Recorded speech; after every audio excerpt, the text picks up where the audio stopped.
Good evening, everyone. Let the record indicate it is now 5:02 p.m. and the Finance Committee for the City of Warwick is called to order. First item is PCR 67-26. And first item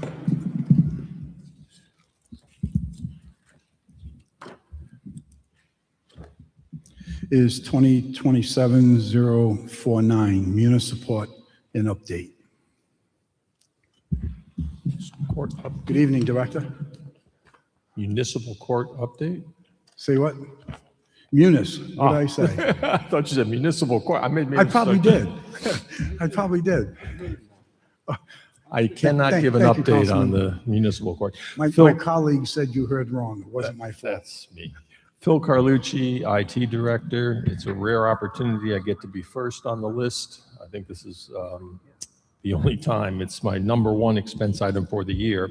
This is a request under City Ordinance 56-6 to award the Munis software maintenance contract to Tyler Technologies in the amount of $310,347.08. This represents an approximately 10% increase over last year's invoice. However, I wanted to point out that for whatever reason, there's a training component to the ERP system we use, and that has always been a separate quote each year, and we submitted it separately. This year, they put it all into one, so it's about $8,000. It's the same price. That piece did not go up from last year. It was $7,995 last year. It's the same thing this year. We also have two modules that we started that were prorated at the previous invoice, and this is the first full year we'll have for those. That was the citizen self-service and the employee self-service modules that we're using. So actually, when you combine both, it really wasn't a 10% increase, right? It was about 7% actually. Okay. And have you found that this is pretty well the norm for this type of stuff, that price increase? We always look at 10% being average. 15 is on the high end. Every once in a while, you'll get a 3 or a 5% increase, but software tends to go up somewhere between 5 to 15%, with 10% being right in the middle. So I'd say this is on the lower middle side of the increases we get. It's just a large number. It's our number one software package. But what's the alternative, right? Well, I'll take this opportunity for my annual public service announcement to let you know that this cost has I'm not sure whose mic's open, but this cost actually has a potential to double. The reason being is they did not do it this year, but just like every other software company, we run this on premise. So we bought the software, we pay a maintenance fee to maintain it, but we run it here on our servers. Somewhere in the near future, Tyler will no longer offer that as an option. When I say the near future, probably in the next year or two. At that point in time, you would have to use what they refer to as their SaaS offering, SaaS, software as a service. They take the program, they update it, they run it on their hardware, you connect to it, yada, yada, yada. It has some cost savings, certainly not to the tune that they charge. We have tried our darndest to negotiate with them over the last couple years to say, what incentive could you do? Let's say it's a $300,000 increase. Could you give us a $100,000 increase the first year, a $200,000 increase the second year, and then go to a $300,000 increase the third year so we could ramp up? 3 times we've taken that to senior management at Tyler, and 3 times they said no. I still am hopeful that when they get down to having to push their last customers to the SaaS offering, that they'll be more pliable and a little more negotiating in it.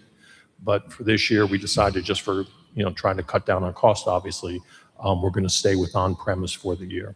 And, like I said, there are some savings when you go to a SaaS solution. They're just not significant enough to motivate us right now. Okay, it also says update licensing with PACE 9 training days. Is that meaning that there's 9 training days that we're going to receive? Yes. We get, there they are rather flexible. We've utilized in the past, certainly the educational days we use, they'll come in, they'll do a class for whatever department they want to do. It gives you a couple free tickets to their annual conference. They do evaluations of a given module, say the general ledger or purchasing. They'll come in and evaluate and tell you where you're not best utilizing the software, maybe some functionality that they'll open up for you. That's all included in there, and they sometimes will let us kind of use consulting service and call it training. Now, with this municipal support that we're going to be approving tonight, is the school department going to be hooking up with us on the Munis stuff? Actually, the school department is using their SaaS solution. I just don't know how efficiently they're using it. We have had esoteric conversations about a potential. The way you structure any ERP system, and certainly it's true with Tyler, is a hierarchy. If we were to put Warwick as the hierarchy, you then could break out the city and the school department as 2 separate entities under those.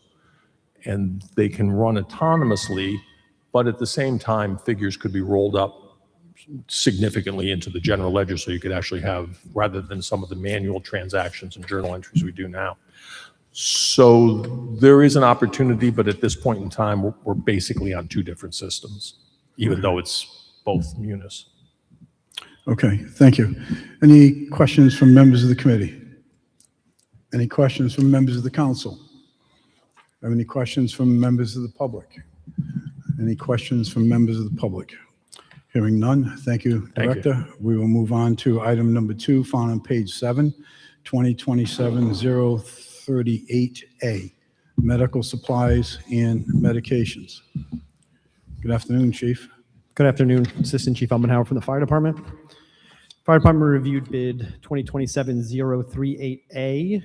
6 vendors submitted bids, and the Fire Department is recommending 3 vendors that have proposed the lowest prices. We're recommending the following 3 vendors: Boundtree Medical, Henry Schein, and Life Assist Inc. The current bid expires July 20th of this year.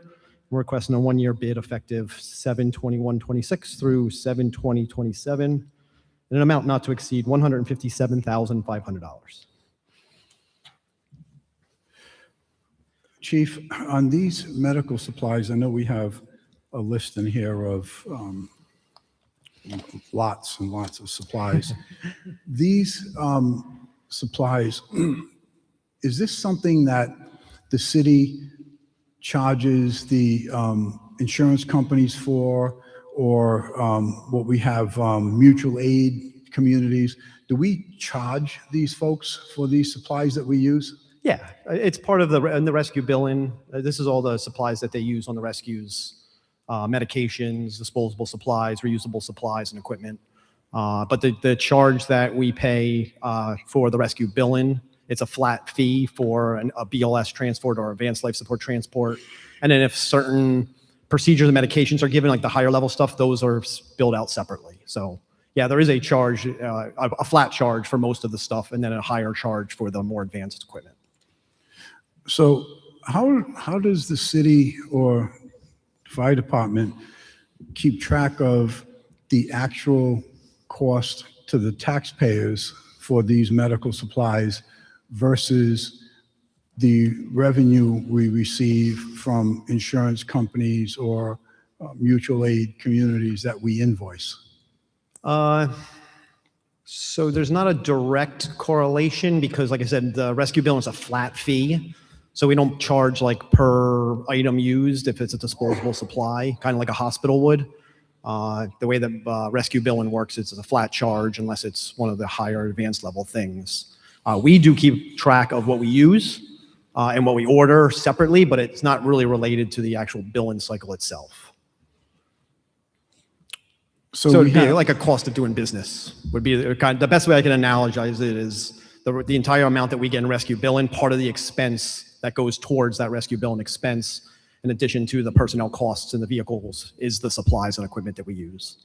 So what's the formula that you use to assess for the cost of these medical supplies? You say it's included in the billing that we provide to whomever. What is it? Is in that billing, is it 2%, 5%, 10%?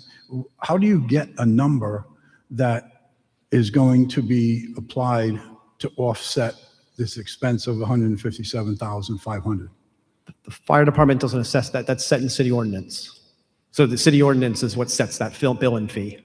So you guys set that billing fee. And it's, I believe in discussions with finance, typically it's like an average of the top 10 departments billing rates in the area. And like, I think that's kind of how that's kind of what they use for their gauge of the billing.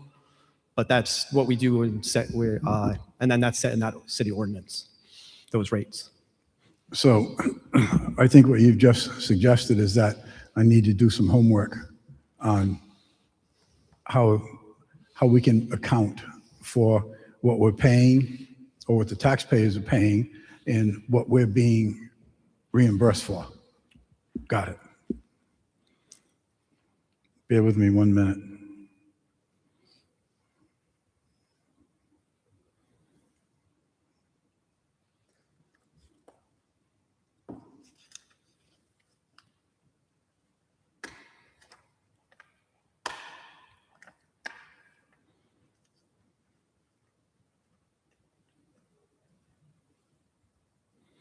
Okay, thank you, Chief. Some other questions. What did you spend in this line item last year? Last year? Well, this current fiscal Well, I year. say this year, I'm sorry, Yeah. I mean fiscal year 2026. Yes. To date, in fiscal year 2026, we spent $82,580. Last year in 2025, we spent in a total fiscal year, it was about $123,590. And so this year's budget was 144,000, right? Fiscal year 2026. I believe so, yeah. That's what currently what our budget is. And on May 18th, there was an encumbrance total of $30,652. So it's about 2 weeks ago. Have you received the product that is reflected in that encumbrance? I don't do that. The EMS chief is the one who orders and does the receiving of that stuff. If it's encumbered and not actually has a check wrote to them yet, that means probably it's either hasn't been received or it's been received. The invoice just hasn't been processed through finance yet. But typically that stuff comes in within like 2 or 3 days. So I would assume that it would be in by now. We're just processing the invoice. I'm asking because that's about 1/5 of your total budget, actually a little bit less than 1/5. But if that material has not been received yet, it makes me ask the question again, why are you stepping up 13,000 more this year than last year? So the cap on this is just matches the budget for the fiscal year. So almost 100% of what we spend in that EMS supplies budget is from this bid. So typically what I do is I take whatever the awarded budget is for the fiscal year and I put that as our spending authority. So this year that line got $157,500. Originally I went out for more, but then when that budget got cut down before it came to the council, I reduced that number before it got here. So are you saying that in this fiscal year, ending June 30th, that you expect to have expensed out $157,500? Nope, that's next fiscal year. This is for next fiscal year. Okay. And that's the And budget for next fiscal for year. this year, you're looking to be somewhere around that 144,000? We're gauging on that. Since we spent 123 last year, we typically go up Every year, things get more expensive, and we get a larger volume of runs every year. So I'd expect to be at or a little bit more than that 123,000. Yes. So tell me what you spent so far this year. $82,580. 82,500. And that's as of today? Yes. And you expect to spend another 62,000 between now and the end of June? I hope not, but that may very well exist. The way that the EMS chief does his ordering is in bunches. So he does some things on a monthly basis for resupply, and he does larger things on a quarterly basis. So he may be wrapping up that quarterly basis one right now, which is typically a pretty expensive order when he does do it.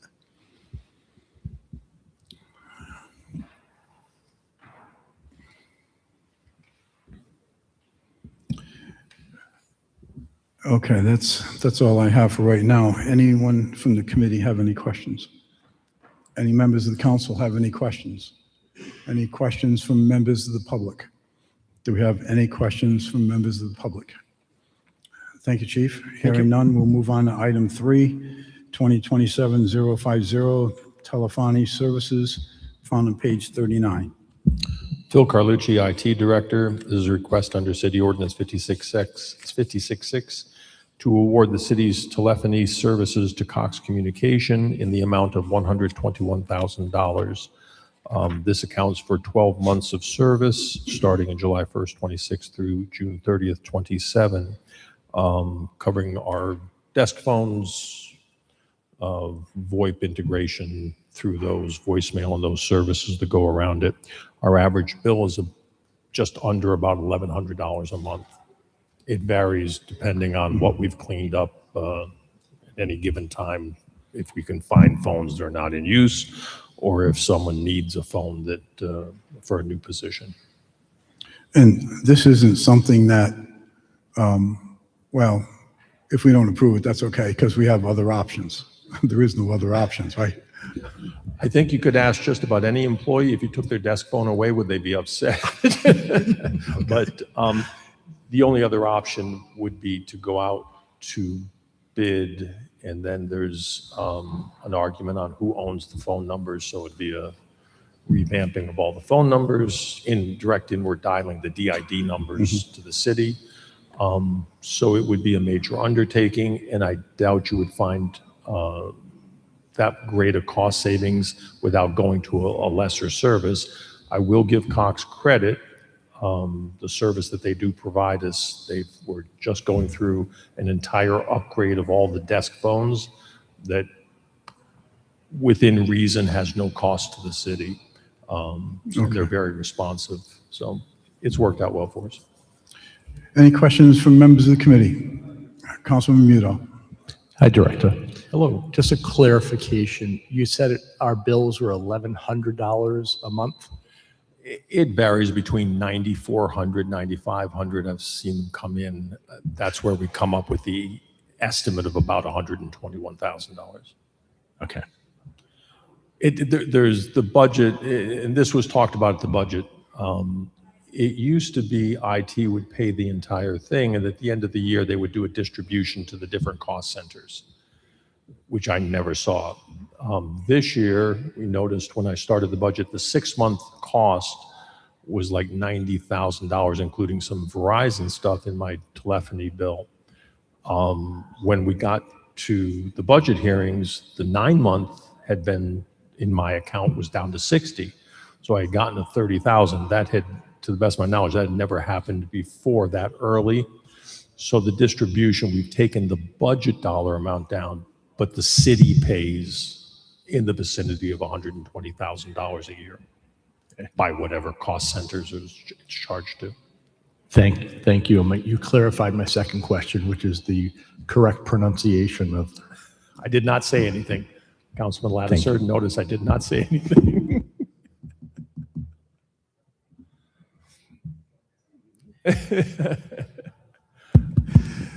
Any other questions from members of the council? Any questions from members of the council? Do we have any questions from members of the public? Are there any questions from members of the public? Hearing none, thank you, Director. We'll move on to item number 4, 2027. Phil Carlucci, IT Director. Oh, I'm sorry.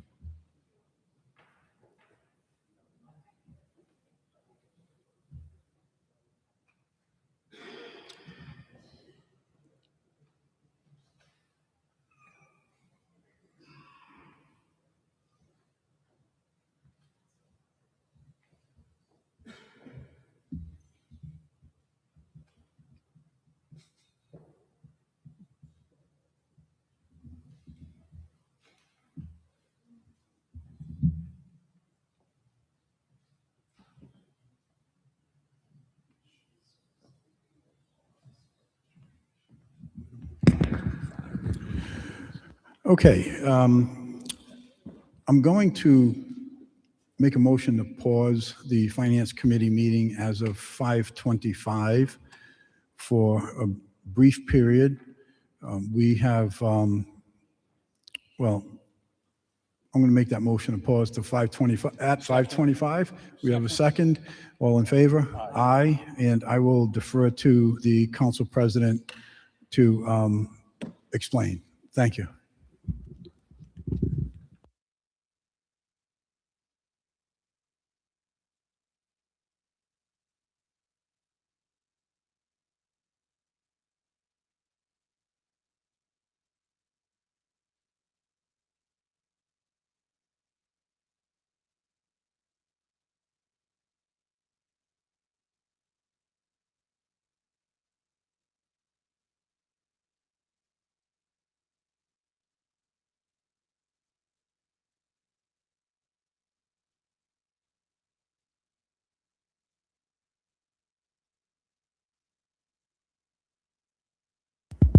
We're going to just break for a moment and then we'll swap to intergovernmental so we can do something time sensitive.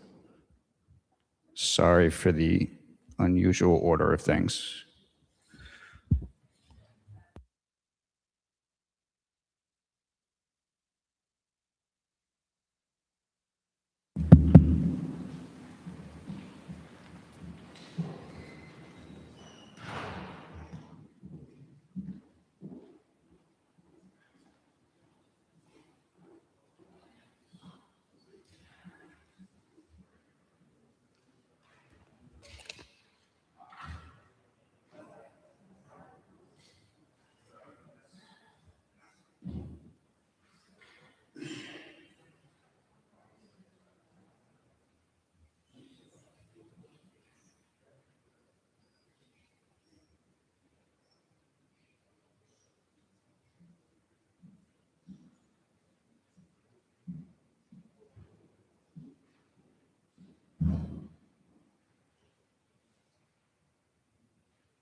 Good evening.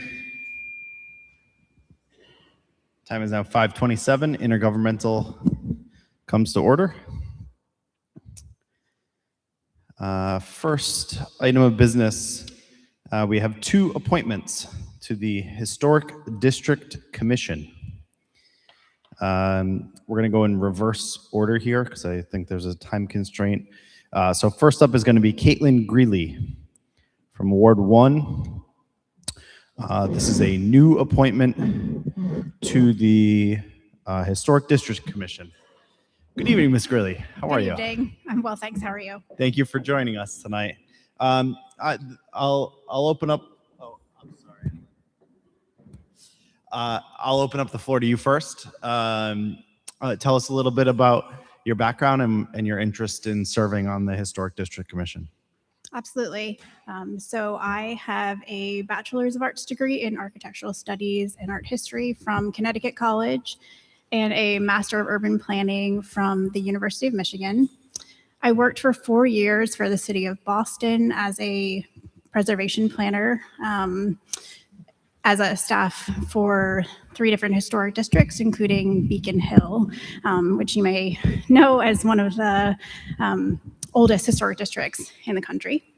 And then I moved on to work for the Division of Statewide Planning, and I'm still there. Been there since about 2013.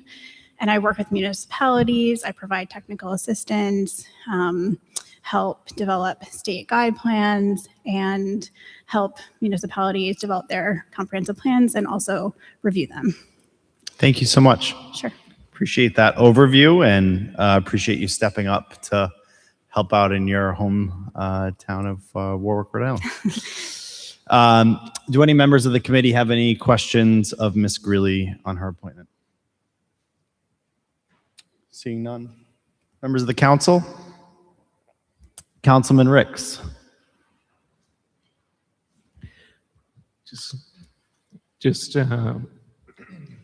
Pardon me. Just wanted to briefly say thank you for coming here to the City Council. Thank you for volunteering for the commission. It's important work. Doesn't get a lot of thanks, so want to make sure to give thanks. Thank you. My pleasure. Okay, any other members of the council? All right, seeing none. Any members of the public have any comment to add on Ms. Greeley's appointment to the District Commission? Seeing none, I would entertain a motion. Motion to move favorable action on appointment. All right, moved and seconded. All in favor? Aye. Aye. Welcome to the Historic District Commission. Thank you very much. Good luck. Okay, next up, item 1, Mr. Tyler Baum, also to the Historic District Commission. Mr. Baum, you here? Why don't you just, well, you can give that one a try. Is the light green? Yeah, try this one, Mr. Baum. First test. Hello, Council. Good evening. Thank you for joining us, and thank you for stepping forward to be part of the District Commission. Why don't you, I'll give you the floor. Tell us a little bit about yourself and your interests. Sure. So I am currently a practicing architect at DBVW Architects in Providence. I've been there for 7 years, and before that I was in Boston for 5 years. I have 13 years of architectural experience. I graduated from the University of Oregon with my Bachelor of Architects degree. I'm particularly excited about this appointment as I live in the Gaspee area and grew up in Edgewood. My father was a historic architect himself who preserved historic colonial homes and barns. So I grew up, frequenting Patuxent Village, and I have a long history of, with the area. So Great. it's where where I decided to move from Boston and have my family. So it's very important for me to uphold the historic heritage of these special places. Thank you so much. There's so much history in this great city, and we appreciate the work that the District Commission does to preserve it. So thank you very much. Members of the committee, any questions for Mr. Baum? Seeing none, members of the council? Councilman Foley. How you doing? Thank you. If I read this right, you're from Ward 1 on Fair Street? Yes. Thank you for stepping up. Always glad to have more members from my area to take part in these committees. Thank you. Thank you for coming forward. My pleasure. Any other members of the council? Seeing none, any members of the public? Anything to add on Mr. Baum's appointment? Seeing none, I would entertain a motion. Motion to move favorable action on appointment. All in favor? Aye. Aye. All right, congratulations. Welcome to the Historic District Commission. Thank you. Thank you.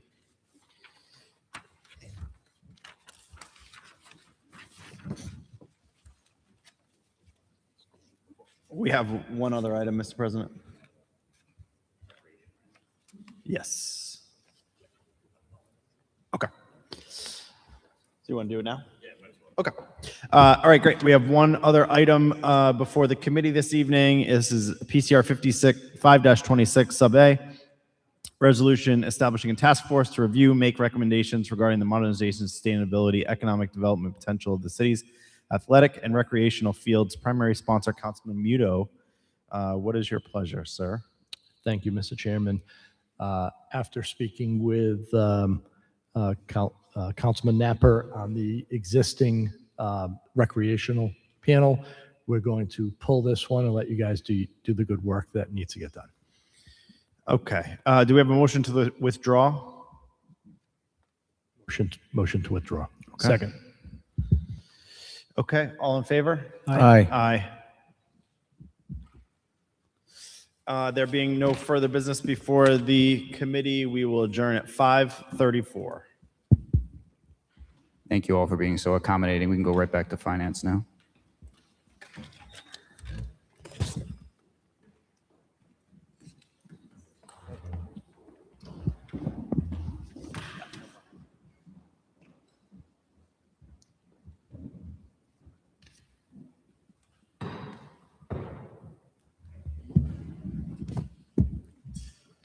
What did I steal? Oh, your microphone. Sorry.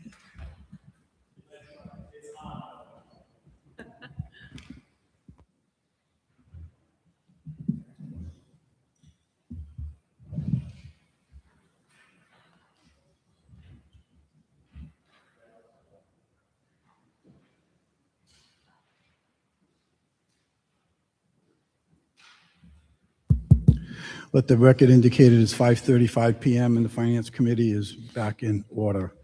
I want to thank everyone for indulging us with this bit of a switch that we needed to do. And we will continue on. I believe we left off on the telephony services. We completed the telephony. That's just a little humor. Okay, network connectivity, citywide network, found on page 41. Phil Carlucci, IT Director. This is a request to award the existing portion of the city's network currently covered by Ocean to Ocean Inc. in the amount of $118,895.12, covering the period July 1st, 2026 through June 30th, 2027. This is a piggyback off of the state's MPA 308, which covers Ocean's services to most of the municipalities, state agencies, hospitals, and other nonprofits, schools and nonprofits. This request is approximately 1% higher than that last year's. The reason is they've actually changed, Ocean changed the way they charge their members. This change was obviously very advantageous for the city. It is kind of a co-op where we're buying our services because we're a municipality. Their services are only available to nonprofits within the state of Rhode Island, some little bit in Massachusetts, mostly in Rhode Island. So they came up and they started talking about how many circuits and came up with a complex little thing. And I asked, what's the impact on the city? They said, well, it probably saved you about 7 or 8% increase this year. And I said, okay, I like that. And we fully supported their change. So their services, if you remember back just a few years ago, not to certainly disparage Cox, but in the private sector, we were paying about 300 grand for the same service. Actually, slower service was about $300,000 in the private sector. By switching our fiber network, the backbone of the city's network, over to Ocean, we were able to save the city considerable dollars.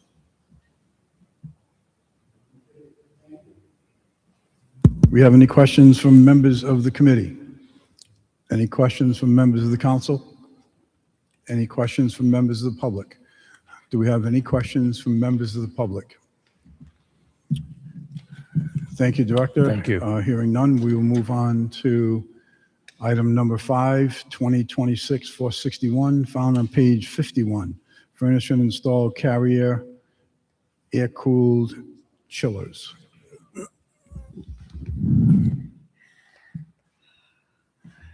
Good evening, Christy Moretti, Public Works. We're requesting to have a new air-cooled chiller installed at the Pilgrim Senior Center. This unit runs the air conditioning system. It is being recommended to be awarded to Phalanx Engineering in the amount of $93,010, no cents. And this is one of the fiscal year 26 capital projects for that facility. Thank you, Christy. And I see in your presentation that this was originally in the capital budget for $150,000, correct? Correct. And as you noted, it's a reduction of, or savings of $57,000, which is very good. That is always good news. But I would also point out, this is a perfect example of why I proposed some of the amendments that I did to the capital budget, specifically for this type of thing.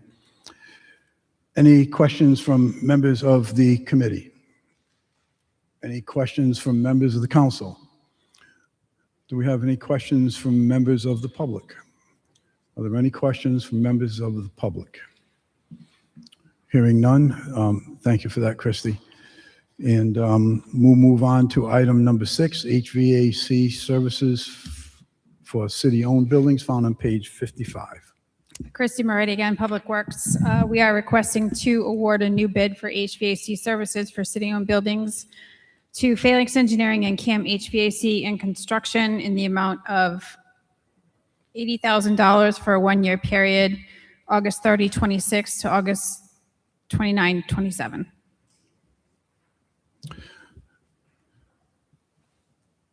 Christy, what was the spend on this item for this fiscal year? To date, we spent $74,639.71. Okay. And as of today, are you pretty much up to date with whatever repairs or maintenance that is necessary? We don't have anything outstanding at the moment, but Okay. you know, I mean, tomorrow you could, It's kind of right? like a car. Yeah. Something could break. Right. But the good news is, right now, today, you're pretty well caught up. Yeah. Good. Okay. Thank you. Any questions from members of the committee? Any questions from members of the council? Oh, I'm sorry. Councilman Ricks. I can't see a light, Councilman, because there are two colleagues between you and I. So I got Councilman Napper over here. He's going to be my guide. Thank you, ahead. Chairman. So, the Pilgrim Senior Center being within Ward 2, I was happy to see that this bid from the documentation provided came in at less than anticipated, and it's a Warwick company that was selected as the lowest bidder, if I'm reading it correctly. Right. That was the last bid. Oh, what am I thinking? Thank you again.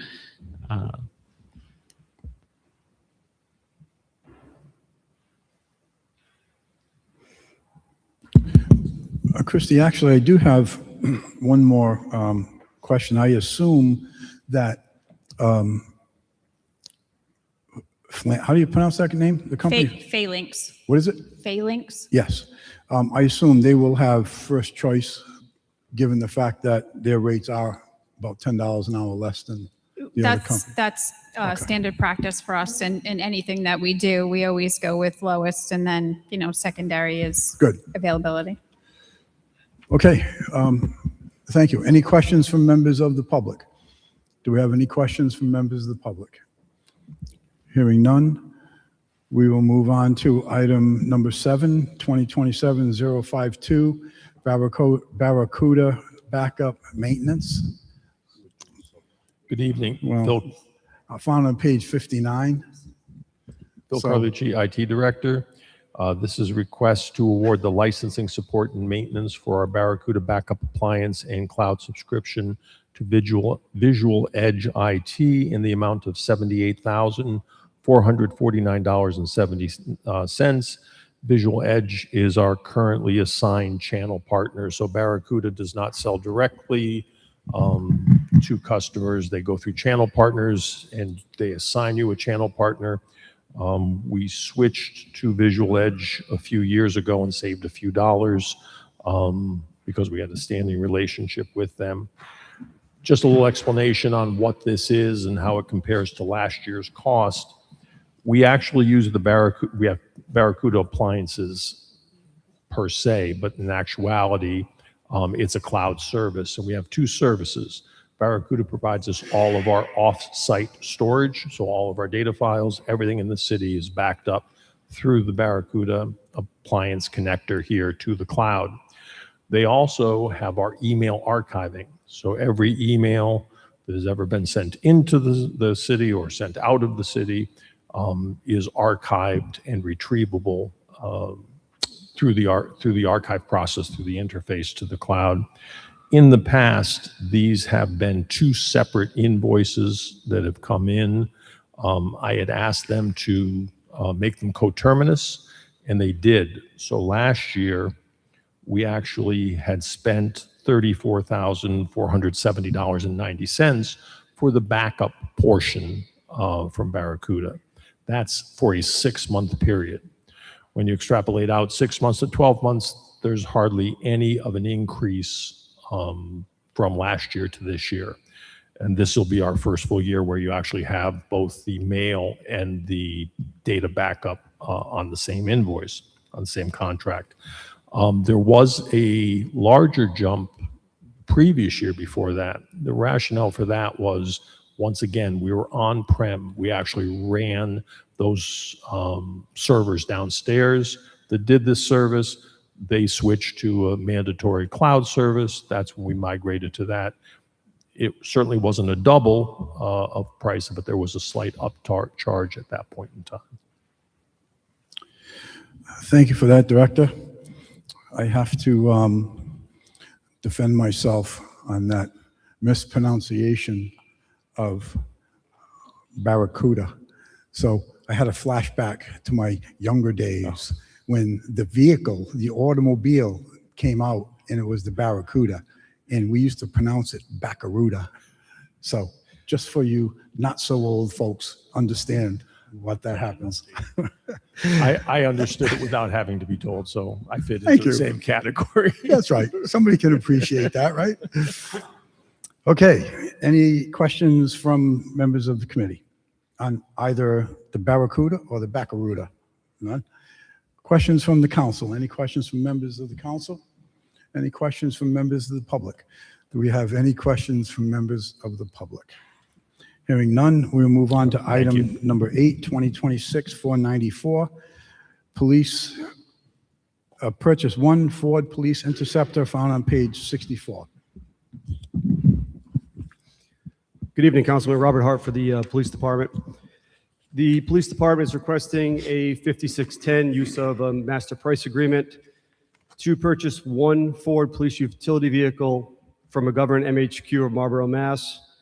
Under the Greater Boston Police Commission Master Price Agreement cooperative bid, this patrol vehicle will be assigned to the patrol section of our fleet and will be replacing a vehicle that was involved in a collision and was totaled by the insurance company. Cost of the vehicle is $59,410.44. It will be funded through budget code 76358 insurance proceeds. Thank you, Major. And thank you for responding back so promptly with the questions I had asked about this. And because I've always said that I want the members of the public to know the questions I ask and the answers I get, I'm going to read my questions into the record. Again, I thank you for your response, and I completely understand what this is going on now. So, first question. I do not see any accounting showing the insurance proceeds received by the city for the total we've included. If we received payments, when did the city get it? Was the accident the police department's fault? Was there a deductible applied to this claim? What was the amount the insurance company paid the city? Did the police department salvage lights, tires, sirens, etc. from the totaled vehicle? And your responses were right there on all my questions. First, the crash was the result of a DUI pursuit in which the suspect drove through a chain link fence gate and pursuit, and the gate came crashing down on the car, damaging the car, being the police car, damaging the windshield, frame, roof, etc. Our insurance company paid this claim, but is still in negotiations to recoup the money from the suspect. The totaled cruiser was a 2024 with 18,000 miles. The insurance company provided $51,558 for the vehicle. Approximately 12,000 of that was for the lights, etc. Some of this got cut off, but we have a standard deductible of $2,500 per claim. We will be reusing various lights, radars, console, prisoner cage, etc. The salvage cost for the vehicle was $8,000, and the department elected not to keep the vehicle. And I thank you for those answers, Major, and how quickly you got back to me on that. So with that said, I don't have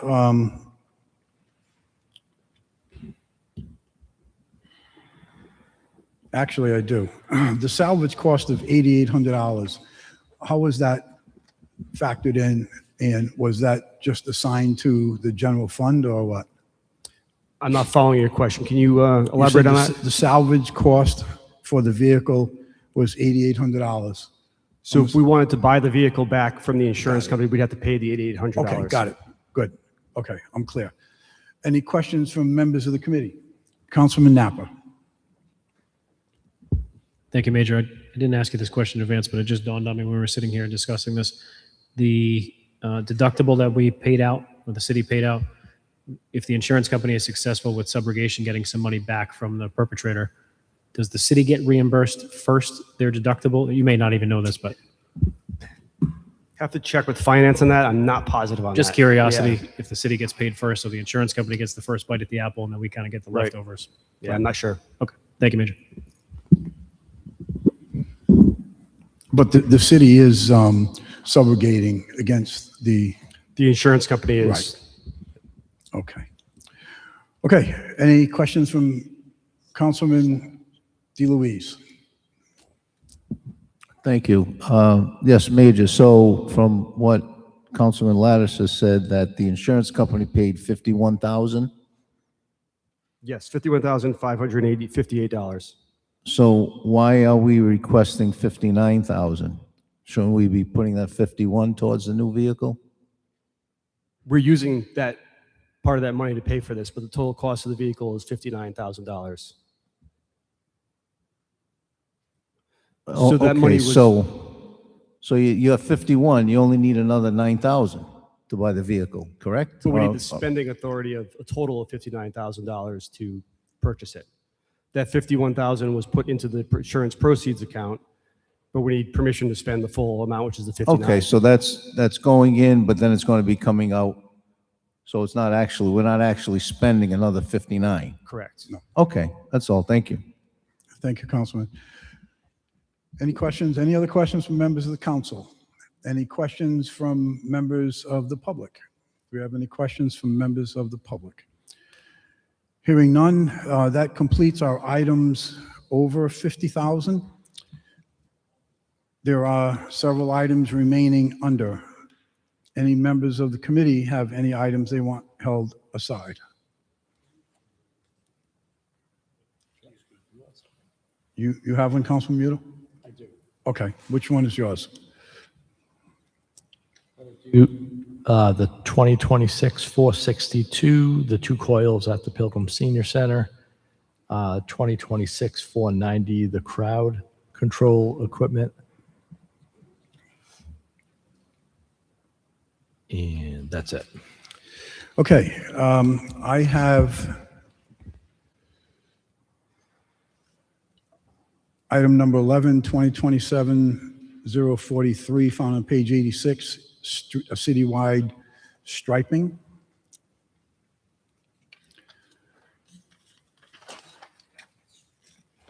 And I have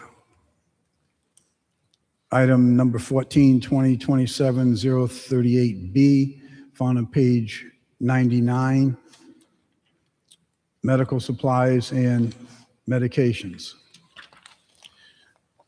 Any members of the council have any items that you would like held aside? Any members of the public? Do any members of the public have any items that you would like to have held aside? Hearing none, we will move on to the first request from Councilman Muto. It's item number 9, found on page 71, replace 2 fan coils at Pilgrim Center. Hello. Good evening. This is more of a clarification question, is that these fan coils, would they be considered part of the same mechanism as the earlier bid for the air conditioning units or the air cooling? So they're part of the HVAC system in the building. The previous item was for the air conditioning specifically. These units actually are what disperse the heat and the air conditioning within the building to different areas. Okay. No, I understand 2 different parts, but will they be conducted, are they part of the same system? Essentially, yes. Yes. Okay. Any reason why they weren't put into one bid? Because there's multiple fan coils in the building, and they're not directly related to the chiller. The chiller is the chiller. The chiller only does air conditioning. These units are that there's 12 of them in the building. One's already been replaced. We're doing two now, and then we'll do probably 2 whenever, for the next few years or whatever. But these units are in different locations throughout the building, and they disperse whether it's heat or air conditioning. So it's part of the HVAC system, but it's a separate unit. Okay, that makes sense. Thank you. Thank you, Councilman. Thank you, Christie. I'd also point out that this item also is less than what was approved in the capital budget, $15,660. And again, Christie, it's a good job for that savings, but just between those 2 items in less than 2 weeks, we've already realized $72,000 of additional monies that were put in the capital budget. That's all that I have. Any other questions from members of the committee? Any questions from members of the council? Any questions from members of the public? Do we have any questions from members of the public? Hearing none, we will move on to the next item, item 11, 2027-043, found on page 86, citywide street striping.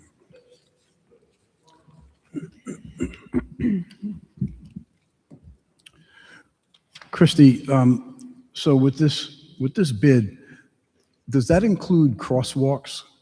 No. Okay. Does that include the road striping for the Gatsby Day Parade? No. Okay. What does it include? It's just for city roadways that we do, usually Sandy Lane, Church Avenue, Jefferson Boulevard, city roadways that we either have the double yellow and the fog line on either side. Engineering provides a list to the vendor of roadways to be done. Is it Jefferson Boulevard? Isn't that a state street? It is not. It's not. Nope. I think I ask that same question every year. I just wanted to see if I remembered. We I should just give it wanted to away see if if you everybody want. else remembers. That's all. Just checking that you all remember. That was Okay. That was great self-control See, wasn't that good? on her. That was great self-control on her part. Don't listen to him. Okay, that was all my questions on that. Any other questions from members of the committee? Any questions from members of the council? Any questions from members of the public? Do we have any questions from members of the public? Thank you, Christy.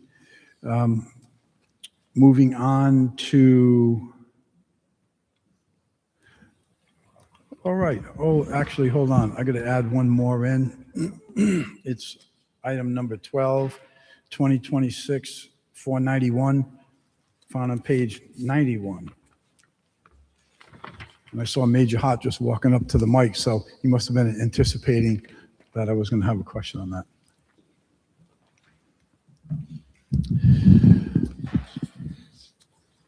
Robert Hart for the Police Department. Councilman, which one do you want to start with first?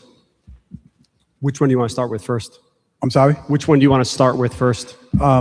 So 2026-041, 491, Marine Craft Service and Repair. That's on page, well, at least in our book, on page 91. So I had asked a few questions regarding the service and quality of, et cetera, of the current vendor. And you had indicated that the department has been very happy with the service, very happy with the quality. There are some other services that from time to time the department may need for the vessels, such as some fiberglass work or some things that perhaps our current vendor can't handle, which is why you're looking to add on some of these other two vendors, correct? Yes, sir. Okay. And also,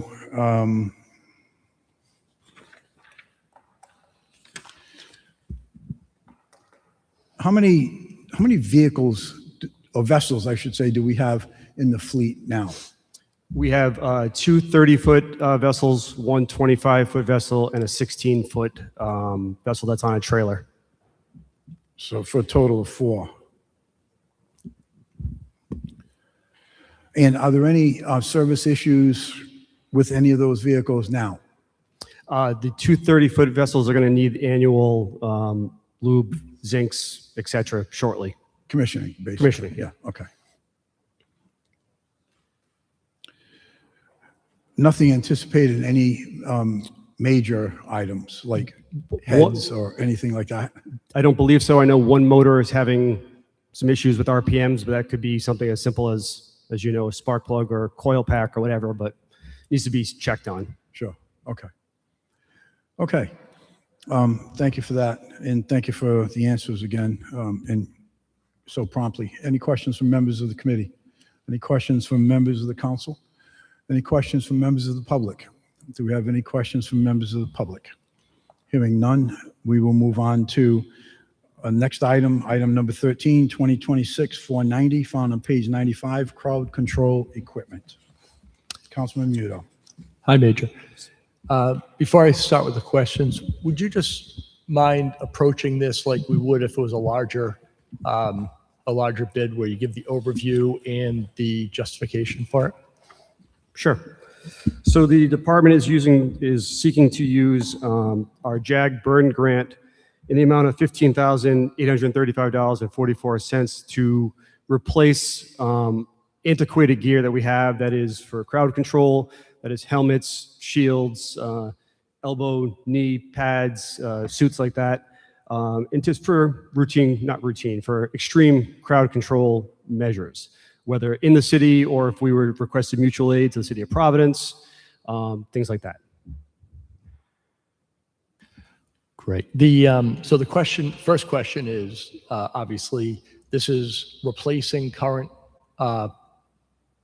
equipment that you already have, and you're just upgrading. Correct. Okay. There's no enhancements. You're not adding anything besides the replacement. The only enhancements would be the elbow and knee protection, which is newer equipment that wasn't available when we had our first stuff. Great.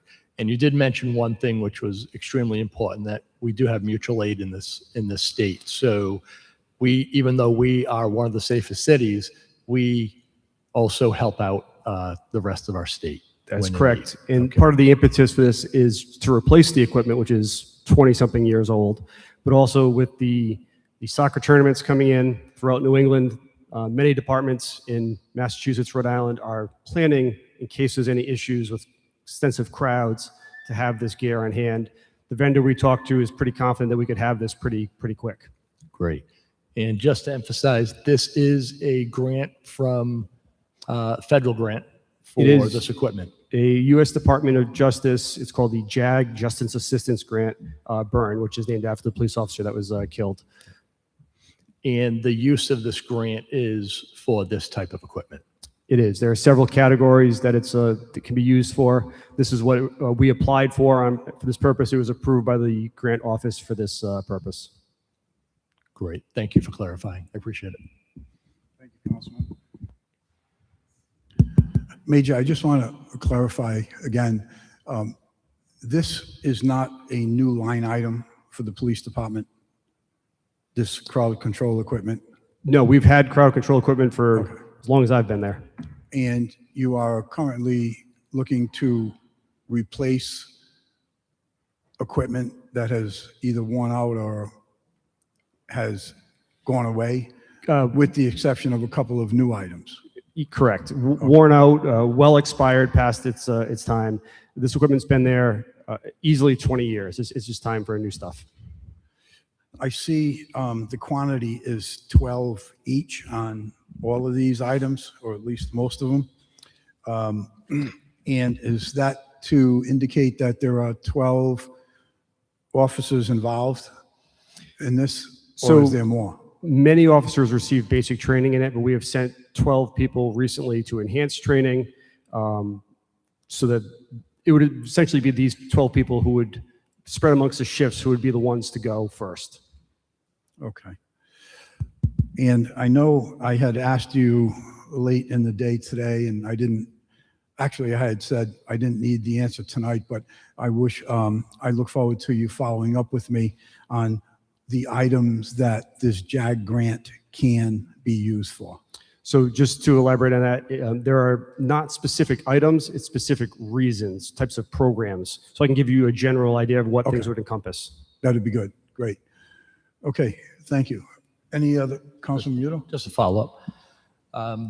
As far as our officers being trained, again, it goes to mutual aid. How often do we use our officers in these type of crowd control situations? Thankfully, luckily, lately, not very often.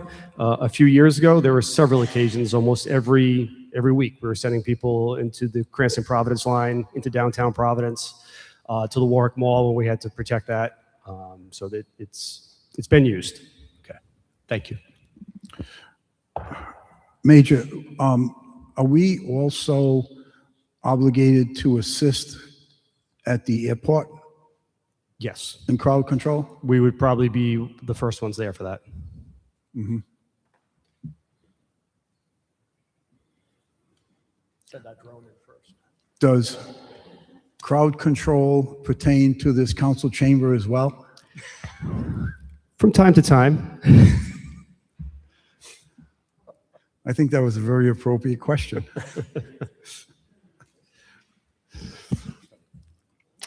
Okay. That's all I have for now. I think I won out my welcome. Any other questions from members of the council? Any questions from members of the public? Are there any questions from members of the public? Hearing none, we'll move on to the last item, item number 14, 2027-038B, medical supplies for police department, found on page 99. So if you could just give us an overview on that as well. Gladly. So this is the same bid that the fire department had thankfully done all the work on for us. What we generally purchase off of that bid are smaller items, gloves, N95 masks, face shields, CPR supplies. This year we plan on purchasing new training mannequins, some more AEDs, some bigger things off the list, but general CPR related type of equipment, and just personal protective equipment like gloves and masks and face shields and such.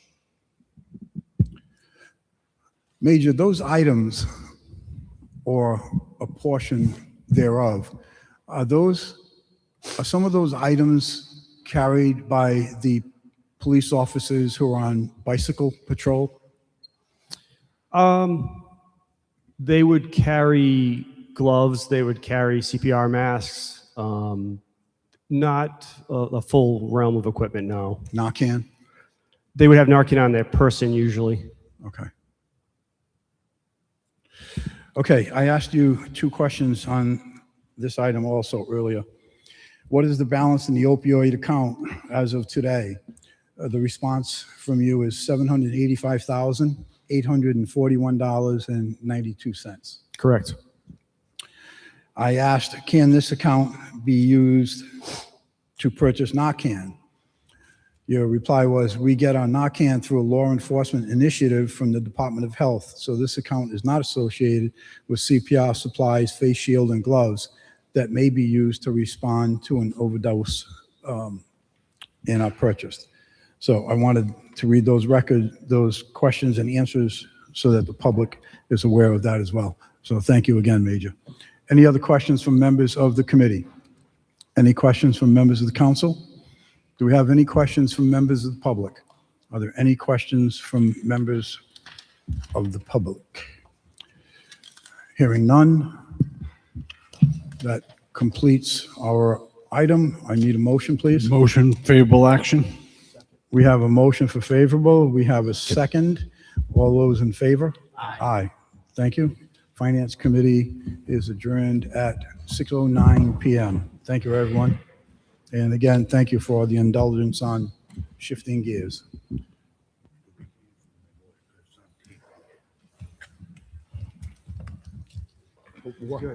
Would the ordinance committee please convene?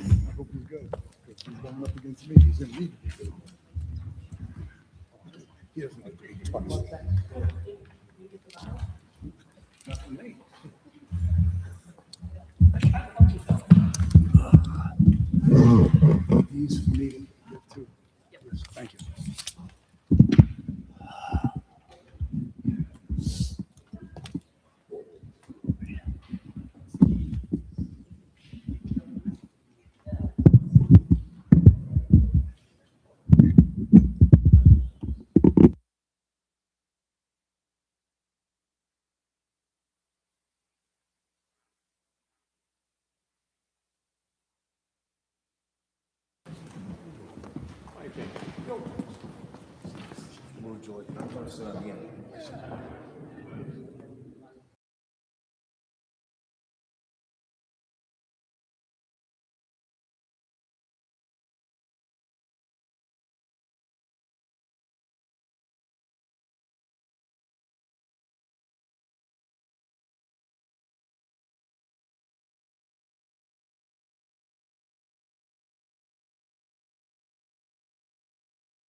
And the ordinance committee is now in session.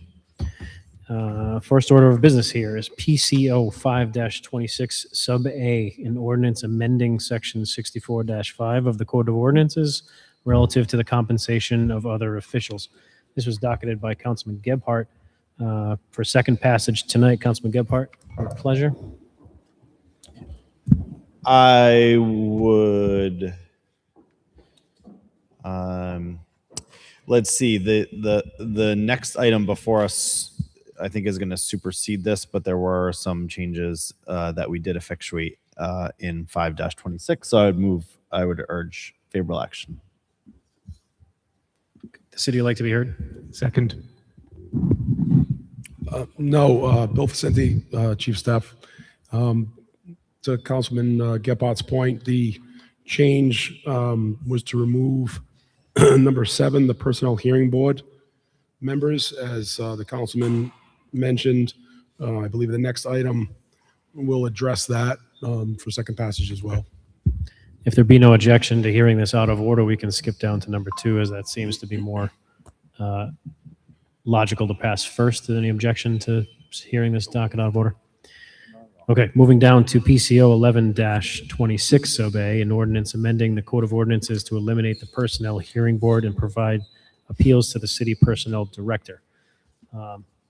This is up for second passage. We had, to my recollection, fairly extensive conversation and amendments to this the last time it was up. Would the city like to add anything further relative to this item?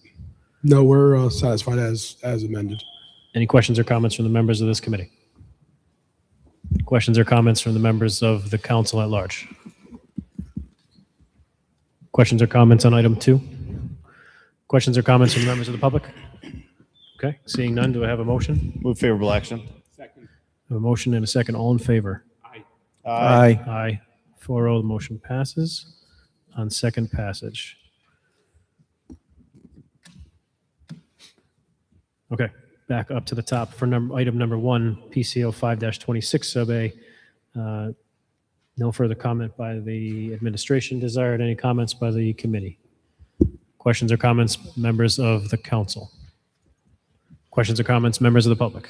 Any questions or comments, members of the public? Seeing none, do we have a motion on this item? Move favorable action. Second. Motion to move favorable in a second. All in favor? Aye. Aye. 4-0, motion passes.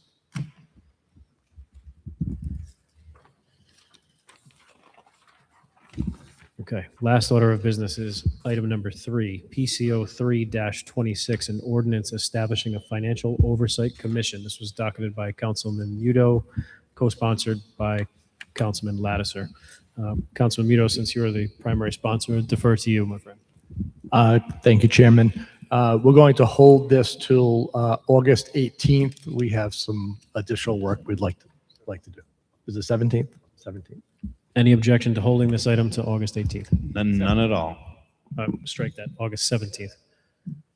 No objections, seeing no objections, so held to August 17th. And seeing no business in front of this committee, we are adjourned at 6:50.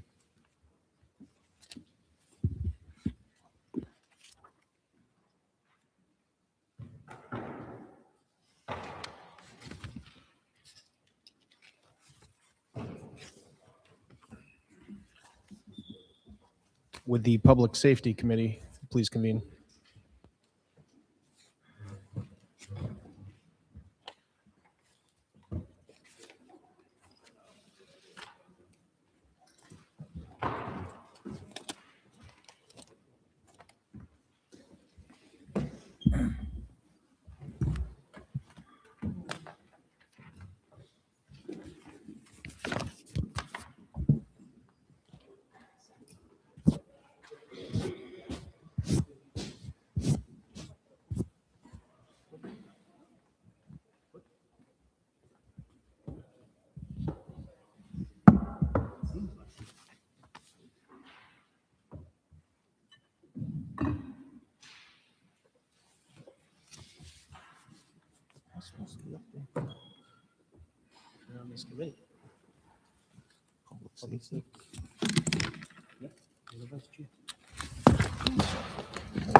The Public Safety Committee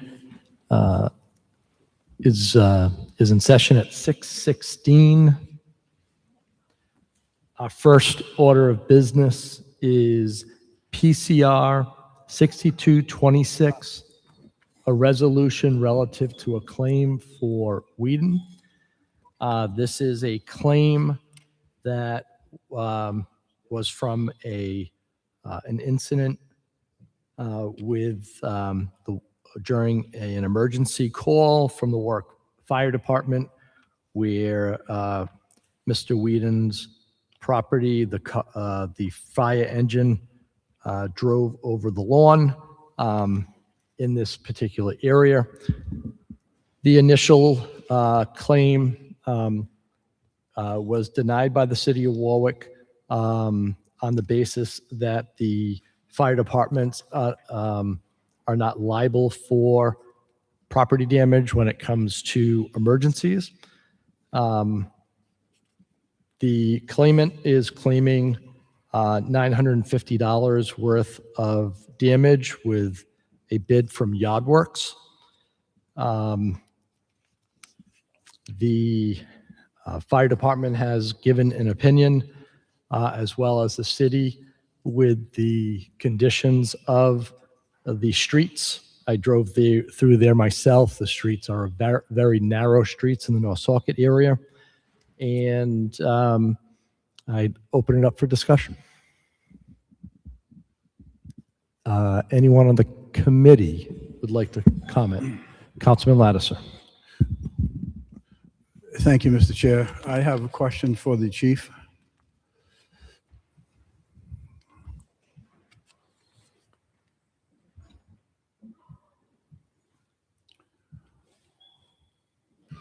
Hi, Yes. Chief. Hello. So I'm kind of wrestling with this one a bit. And my concern is coming from liability. Whether it be the police department or the fire department or whomever is responding to an emergency, and let's use this as an example, they end up in an accident with another vehicle. Is the city liable if they were at fault? So I'm not an attorney, but there is state law that references motorists need to, I mean, this has nothing to do with a car. This is a piece of property. No, I so understand, but I don't know if it's really related, but motorists need to make way for emergency vehicles in the operation of an emergency situation. There are circumstances when a vehicle makes every effort to move, and a city vehicle, police, fire apparatus does strike the vehicle, no matter how much they move out of the way. And there are circumstances where the city has, paid the claim. In this case, I don't know the specifics of it, other than it's a narrow road in the North Socket area. The fire truck was responding to a active emergency. It's a narrow road. Our apparatus are large. As far as I know, the fire department denied the claim in the operation of an emergency, according to state law. The city could have repaired it very easily, but the claimant had no interest in the city making the repairs like we do the plow repairs. So they took it upon themselves to go and, again, this is what I've heard. I wasn't involved in the claim denial or the processing, but this was the conversations that I've heard. They weren't in, there was a very tense back and forth between the claimant and the city. Was that tense back and forth? Was that in writing, Chief? I don't know if it was in writing or over the phone. I wasn't involved in it. That's what I've heard from the both the fire chief and I'm not sure if I spoke to the claim processor, Margie White, but I did speak to the fire chief this evening. Now, see, that's, to me, is a very important piece of information. If the property owner refused the city's offer to repair the damage, that puts things in a different light to me. Because that was my next question is, so why didn't DPW just go over there and... We can't just go onto private property. If they told I'm us that- sorry? we can't just go onto private property without their No, permission. no, no. So you already answered the question, is that the property owner refused to allow the city to go over and repair the damage. And that's my question. Was that in writing? I don't know the answer to that question. I spoke to the fire chief this evening about it, because I had gone down to the site to look at it to see how bad the damage was. When I went down there, it had already been repaired. So I know the city didn't do it. So I'm assuming Yardworks did it. And they basically put some lumen seed in the tire tracks. Yeah, I saw a picture of it. You know how many repairs we did with the snow damage and the blizzard damage. So again, that's what I received information from the fire chief. The other concern I have is there was only one bid that the property owner didn't submit or provide 3 bids, right? That's required. I believe so, yes. I know for tire repair, flat tires and things like that, they require 3 bids. And I believe that's Chief, state law for potholes. I don't know about regular property claims. I would like to propose that we hold this until you can confirm with the fire department whether or not the claimant refused to allow the city to make those repairs. Well, I thought the claimant was going to be here. That's why we held it. Again, this is like the 3rd time we've held it. So I'm not sure why the claimant isn't here. They could answer that question for us. I'm done. Thank you, Chief. You're welcome. Thank you. Any other? Councilman Rex. Thank you. I would tend to agree with Councilman Lattiser on this. It does make a difference to me as well whether the claimant was offered to allow the city to repair the damage and what his reaction was to that, if he was going to allow it or not. It raises some questions here too, because generally speaking, the city is not liable where it is not negligent. Unfortunately, accidents do happen. Sometimes there's damage without anybody involved being negligent. And here we just have a narrow street where it may well have been impossible, as stated by the city, impossible for the fire apparatus to make it through without going onto that lawn. But that then raises some questions to me as well about the design of this, the planning of this made so many years ago, whether the city at a certain point has some responsibility on that, because it occurs to me that does this prevent effectively the constituent from using the front of their property as anyone would expect that they would otherwise be able to say, have a fence there, have boulders there? Well, if those were there, that would obviously be a major problem for the fire apparatus to come through. Granted, the city certainly has an easement, or rather, I would expect that the city has an easement as to a certain portion of the land. I haven't specifically looked into that as to this particular property. Can't take anything for granted here, but I mean, at a certain point, I think that one has to take a look at this as a situation of the city is ultimately responsible for the road itself. And if the city has constructed all of this such that it's effectively having a taking every time that a fire apparatus needs to come through, well, that has to be accounted for.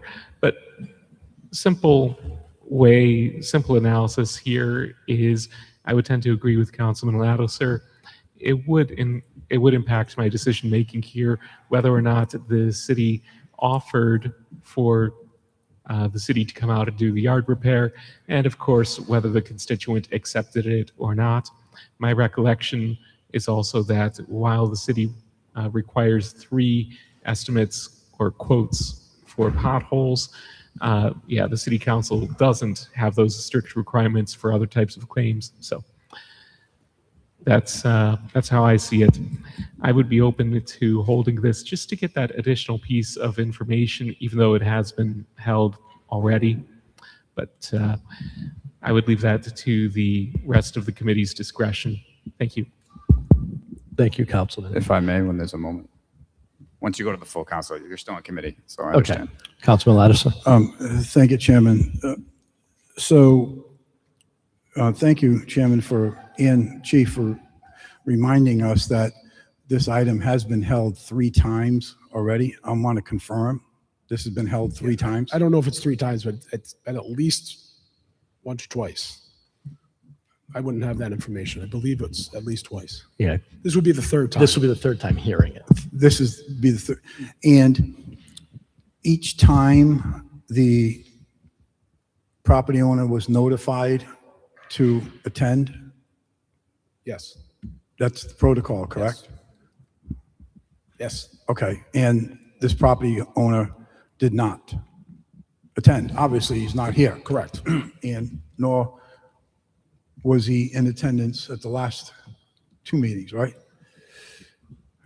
So, Councilman, just looking at my record here, this is the first time that this appeal has been brought before us. it's the first time the appeal has been brought before us? Yes, I the believe it appeal was- was filed a couple weeks ago. It was No. docketed at the May 11th meeting and scheduled for hearing tonight. Are Okay. you thinking of the Contreras claim? No, I believe there were two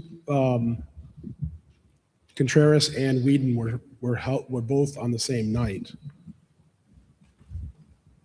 I'm pretty sure So this is. we need, let's get the story straight, because it's going to make a difference on whether I make a motion to hold or not. What do we got? I mean, I see the request from Mr. Whedon on May 8th via email. That he requested to hold, He requested to appeal. to appeal?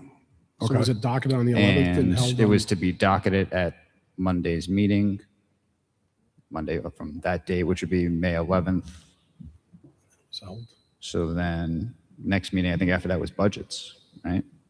Because 18th, So it was docketed at May 11th for an appeal, or was it presented to us for hearing on May 11th? according, if we go based on that email, it would have been docketed at the May 11th meeting.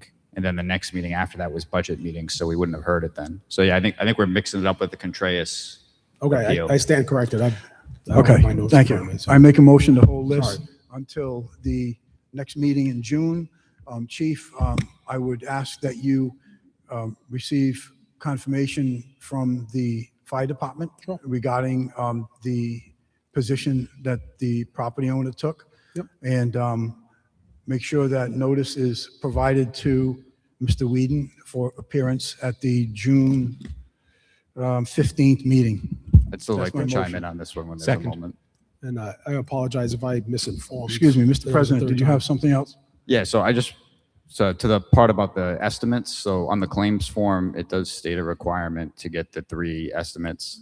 Correct. I don't think Councilman Ricks is wrong as far as we can, in theory, approve it regardless. And I know, I'm pretty sure on at least one occasion we have, because I think one situation, there was like an emergency thing where the person had to get it fixed. It wasn't really an option. This wasn't really that. It was, yes, it was property damage, but it was damage to their lawn. So as you obviously can choose to recommend a hold, I get it. Just keep in mind that, make sure you play it out that in theory, if we were going to improve it, it would be based on the person got the very first estimate and just said yes. So it could have been much cheaper if the city was going to reimburse. And yet we're just stuck with the first one they went to because they chose not to get more, and there was no explanation as far as, oh, I couldn't get more, or I had to time-wise. So just keep that in mind. Doesn't mean you can't hold it to get the other answers you sought, though. So I understand, and I don't disagree with your position as regarding 1 estimate versus 3. I'm not looking to establish a new precedence that we can approve with 1 as opposed to 3. I mean, the rule is the rule, right? So we've entered decisions on that many times, other than for the sake of an emergency.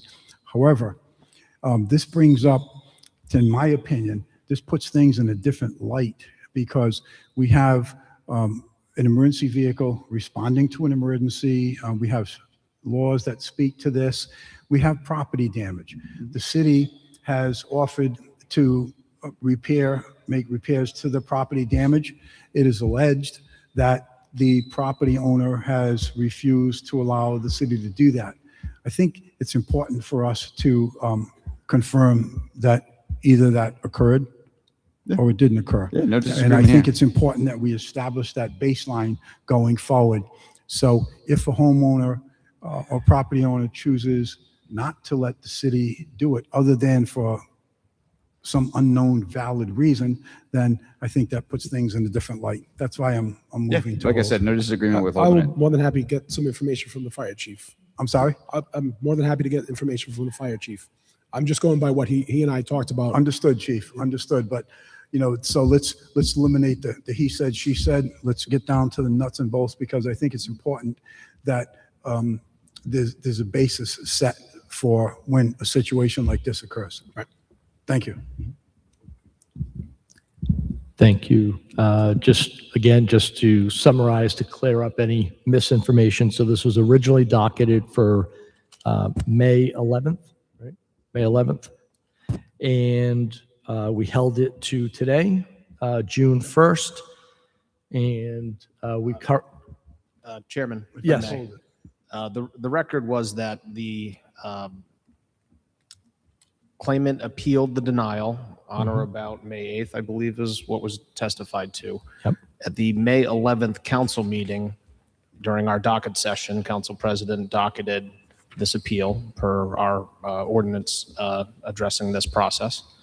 And the next meeting that it could occur, because we had the budget week in between, it resulted in this being its first appearance before us tonight. Great. Now, thank you for that clarification. And I would just say, before anyone jumps to the what to do about potential damages, I would just say that the city has two other things to consider from a legal perspective.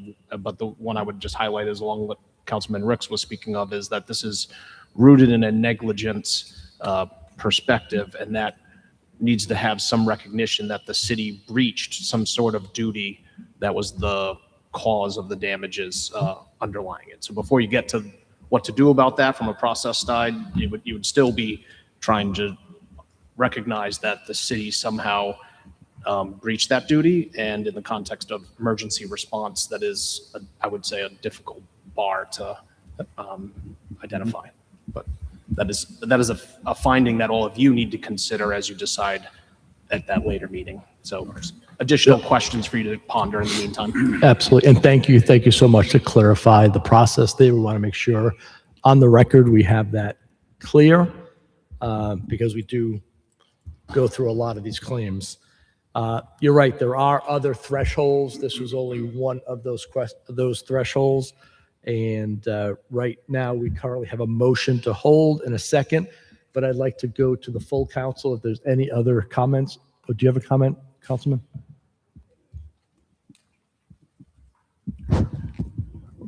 Was the property owner, what is he aware he would have to get 3 bids to repair it from the beginning? Or did he just get one from Yardworks? You only got one. Councilman, as far as I know, he only submitted one from Yardworks. Was he aware that he should have gotten It's, 3? as the council president mentioned, it's on the bid claim form. The claimant should get 3 bids. It's impossible to get 2 more bids now if it's been repaired, so that wouldn't be a true price to repair the job, so it's gonna need more discussion. Okay. Anyone from the council? Do we have anyone from the public that would like to speak on this matter? Anyone from the public? Okay. Well, we have a motion to hold. We have a second. All in favor? Aye. Aye. Second. It's 4-0. We'll hold until June 1st. 15th, Is it 15th? June 15th. June 15th? June 15th is the next meeting. Okay, I mean the 1st. That's right, we are on the first. Okay, awesome. All right, next item on the agenda is PCR 60-26, a resolution in regards to installing stop signs at, thank you, Drive, it's almost as telephony, where it intersects with Sweet Fern Road. This is Councilman Foley. Would you like to give us an overview, please? Yes, first a little history lesson. Minano Notomo was the chief that sold portions of Warwick to Samuel Gorton. I found that out when I moved in to Ward 1. And we have a traffic study that supports this stop sign. Very good. Thank you. Any comments from the committee? Any comments from the council? Any discussion or comments from the public? Any comments from the public? Seeing none, do I hear a motion? Move favorable action. Second. All in favor? Aye. All right, motion passes 4-0. That concludes our business for the Public Safety Committee, and we end at 6:38. Thank you.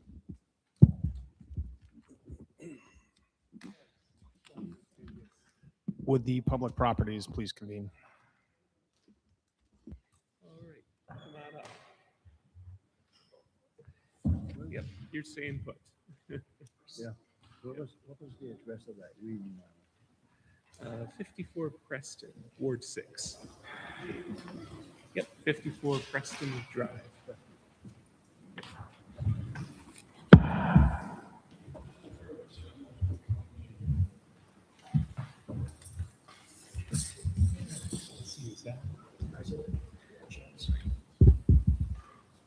Let me know when we're all ready. Oh, good. Okay. Here we go. The City Council Committee on Public Properties, Land Use, and Community Affairs comes to order at 6:39 p.m. First up, we have PCO 9-26, an ordinance amending the zoning ordinances of the City of Warwick, 4332 Post Road LLC applicant. The address is 4332 Post Road, Assessor's Plat 221, Lot 26. This is Councilman Gebhardt for second passage. Do we have a recommendation, Councilman Gebhardt? Request favorable action. Favorable action is requested. Any discussion, members of the committee, members of the council? Questions, comments, members of the public? This is for second passage. Therefore, we can have a motion. Move favorable action. Move favorable action. Do we have a second? Second. All in favor? Aye. Aye. 4-0. Second, this is also for second passage. This is the council president on behalf of the mayor. PCO 10-26, an ordinance amending Appendix A, zoning ordinance of the City of Warwick regarding voting thresholds for changes to historic district zones. City of Warwick petitioner, citywide. Council President? We have a request for favorable action. Do we have comment, members of the committee? Comment, members of the council? Comments, questions, members of the public? Seeing none, do we have a motion? Move favorable action. We have a motion, we have a second. All in favor? Aye. Aye. The ayes have it. 4-0. Third up, this is Council President Sinapi, PCO 15-26, an ordinance amending the zoning ordinances of the City of Warwick, Colby Enterprises LLC, applicant 265 and 255 Centerville Road, Assessor's Plat 246, lots 260 and 261. This is for second passage. Council President, do you have a recommendation? Request for favorable action.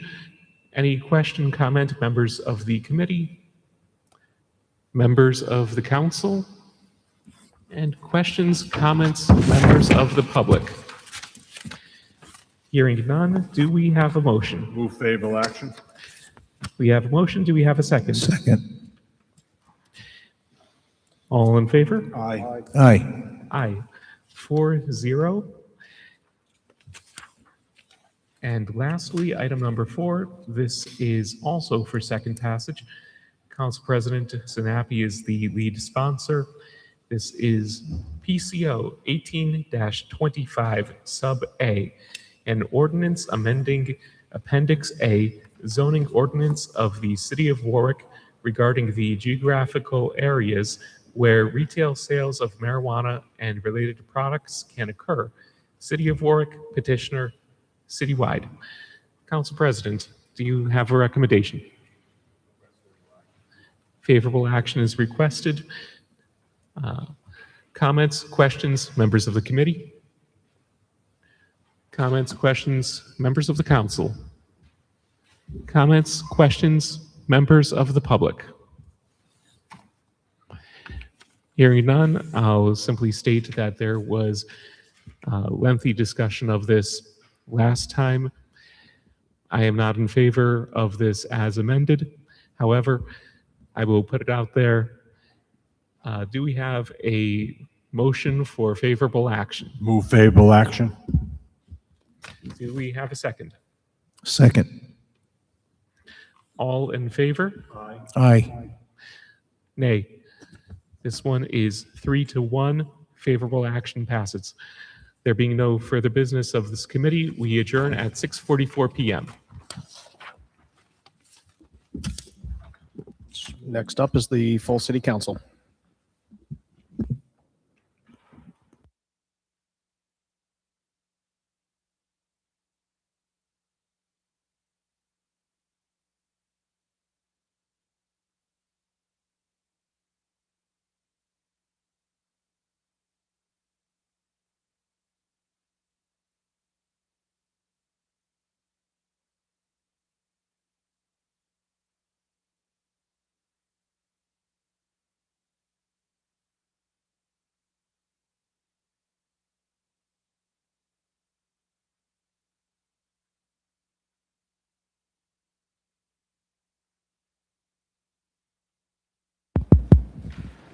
All right, the full city council will come to order at 6:45 p.m.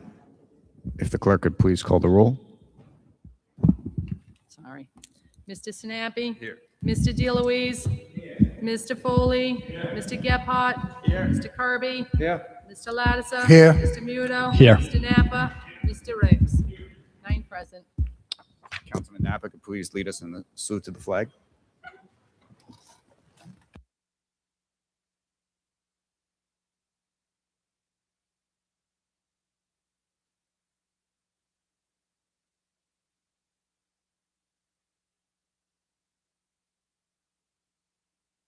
Oh, say, can you see by the dawn's early light what so proudly we hailed at the twilight's last gleaming, whose bright stripes and bright stars through the perilous fight o'er the ramparts we watched were so gallantly streaming, and the rocket's red glare, the bomb bursting in air, gave proof through the night that our flag was still there.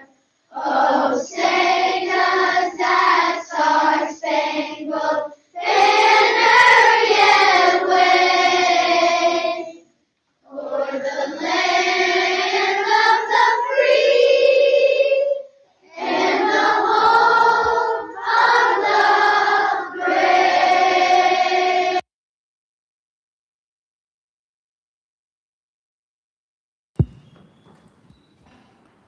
First up is general communications, announcements of congratulations, condolences, or community events. Does anyone have anything for congratulations, condolences, or community events? Councilman Foley? I'm not sure if everybody is aware, but today there was a funeral up in Boston for the fighter who tragically died in a fire If I'm remembering right, he fell from a third floor window, I believe, a roof. And I know a large contingent of the Warwick Fire Department went there for the funeral. My own son, who is a Providence firefighter, also went up there.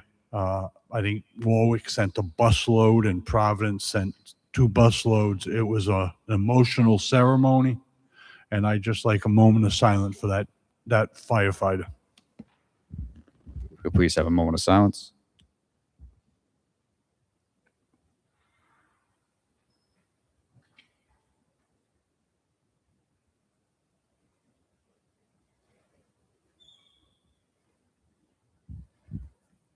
Does anyone else have anything for congratulations, condolences, or community events?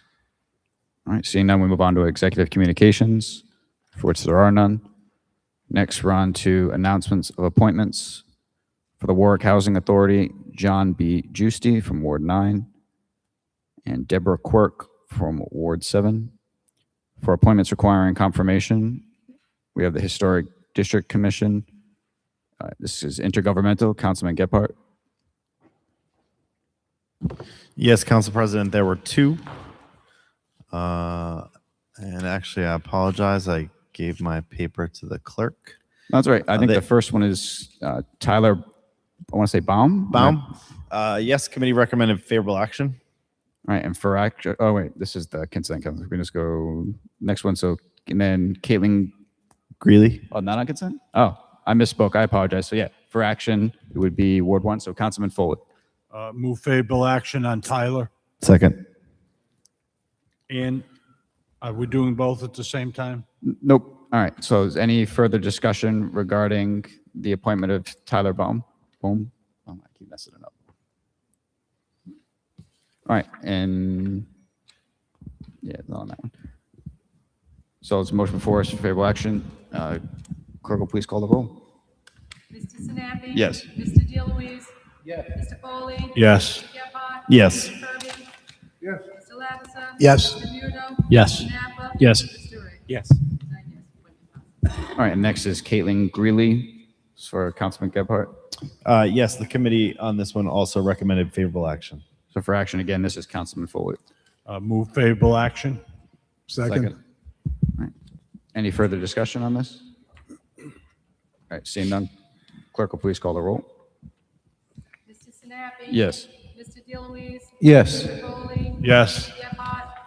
Mr. Kirby? Yes. Mr. Lattiser? Yes. Mr. Muno? Yes. Mr. Napa? Yes. Mr. Riggs? Yes. 9 yes, appointment passes. All right, now we're on the consent calendar. PCR 67-26, resolution relative to bids. This is Finance, Councilman Lattiser. Committee recommends favorable action on PCR 67-26. For action, Councilman Lattiser. Move favorable action on PCR 67-26. Second.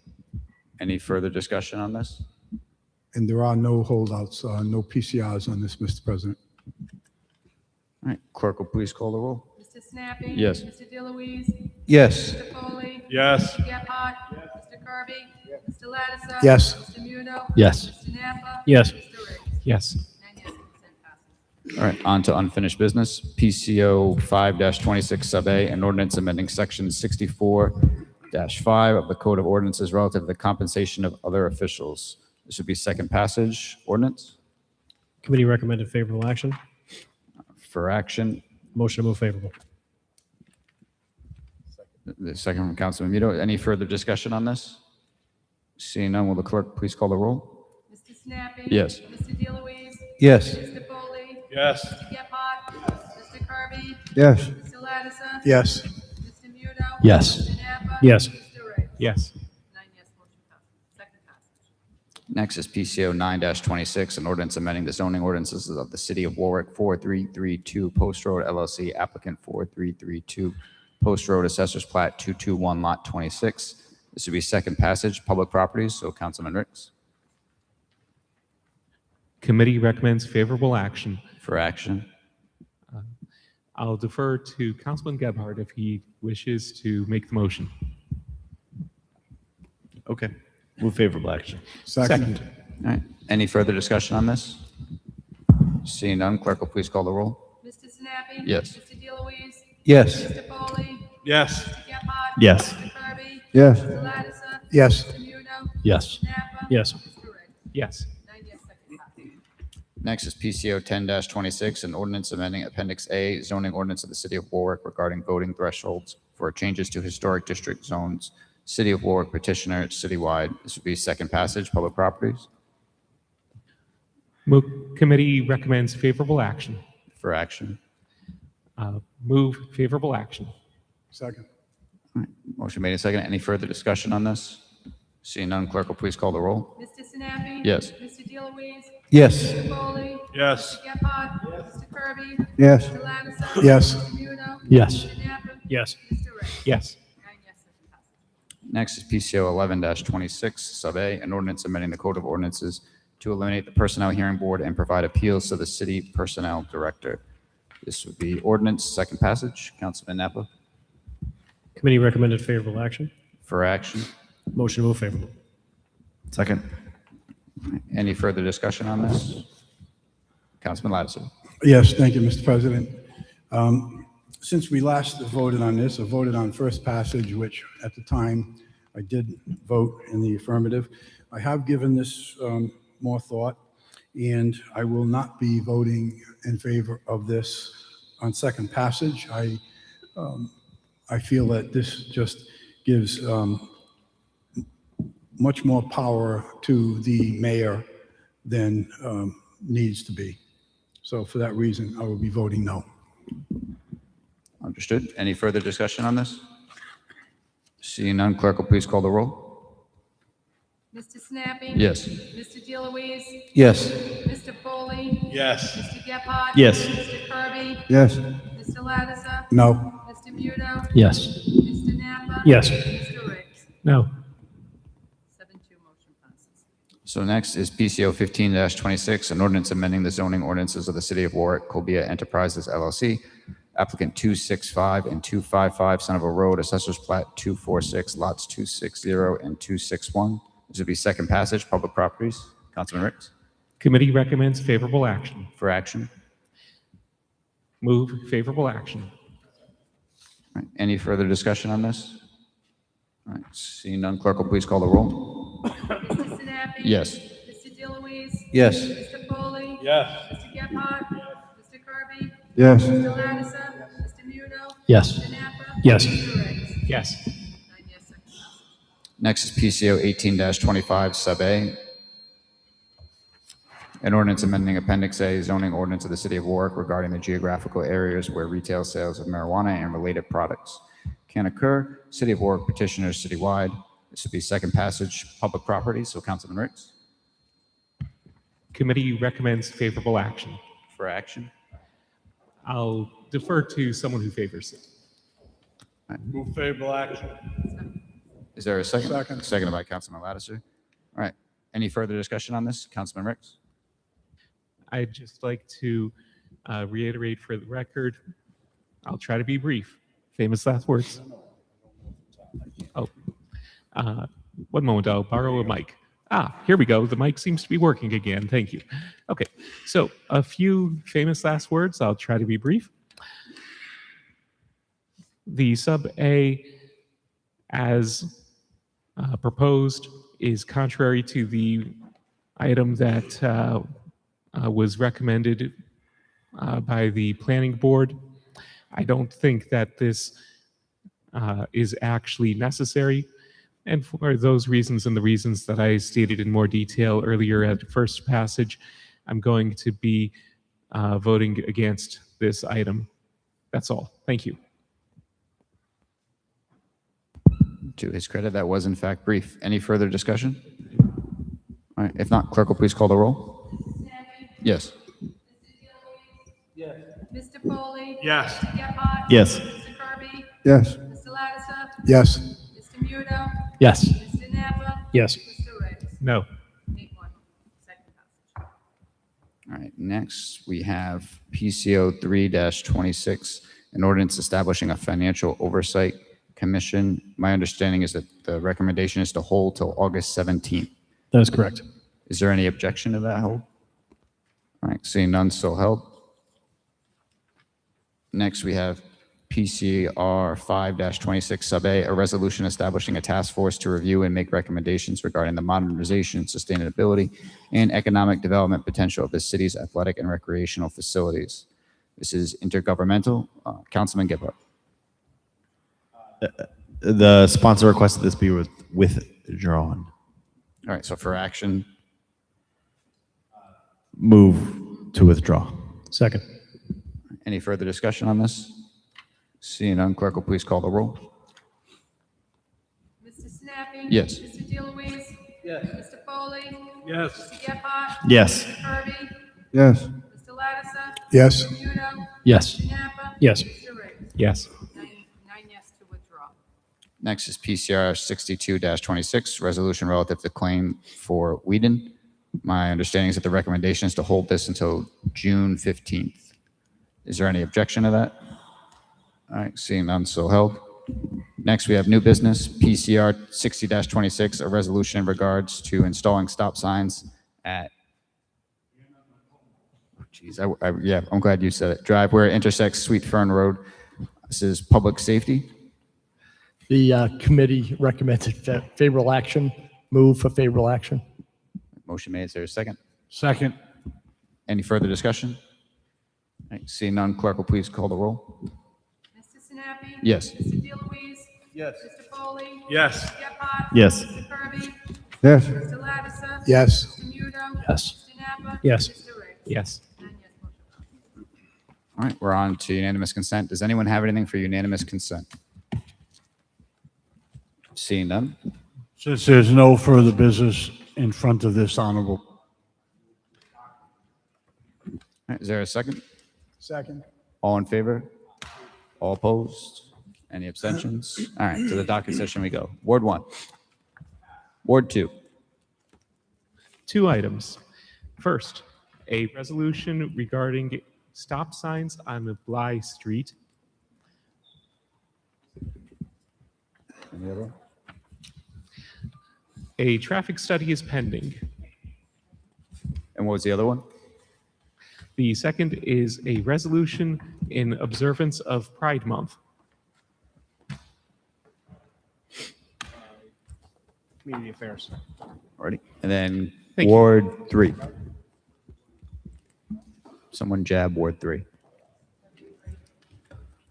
Anything? All right. Ward 4. Ward 5. Pass. Ward 6. Ward 7. Do you have anything, Councilman Kirby? Pass. Ward 9. And then I just have one resolution of the State Traffic Commission regarding Greenwich Avenue. The last one was the State DOT as opposed to State Traffic Commission. All right. And that's all. We are adjourning at exactly 7 p.m., which is some sort of record.